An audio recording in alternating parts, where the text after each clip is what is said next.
കൊടും ചൂടിന് ആശ്വാസമായി കേരളത്തിൽ ഇന്ന് മഴ എത്തിയേക്കും. തിരുവനന്തപുരം മുതൽ പാലക്കാട് വരെ മിതമായ മഴയ്ക്ക് സാധ്യത.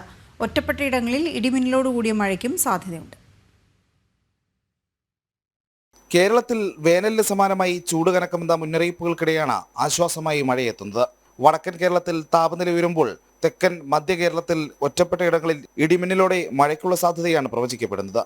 കഴിഞ്ഞ ദിവസം തിരുവനന്തപുരത്തടക്കം ചെറിയ ചാറ്റൽ മഴയും പെയ്തിരുന്നു. ഇതിന് പിന്നാലെയാണ് സംസ്ഥാനത്ത് ഇന്ന് ഇടിമിന്നലോടെയുള്ള മഴയ്ക്കും സാധ്യത കൽപ്പിക്കുന്നത്.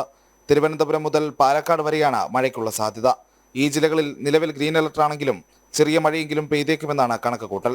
തെക്കൻ കേരളത്തിന് മുകളിൽ കൂടി ബംഗാൾ ഉൾക്കടലിൽ നിന്നുള്ള കിഴക്കൻ കാറ്റ് കടന്നു പോകുന്നതാണ് മഴയ്ക്കുള്ള സാധ്യത തെളിയിക്കുന്നത്. തെക്കൻ കേരളത്തിൽ മഴയെത്തുമെന്ന് പ്രതീക്ഷയുണ്ടെങ്കിലും വടക്കൻ കേരളത്തിൽ താപനില ഉയരുമെന്നാണ് വിലയിരുത്തൽ. കിഴക്കൻ കാറ്റിന്റെ സാന്നിധ്യമില്ലാത്തതും സോളാർ റേഡിയേഷൻ ഉയർന്നു നിൽക്കുന്നതിനാലുമാണ് ചൂട് കൂടുന്നത്. ജനം, തിരുവനന്തപുരം.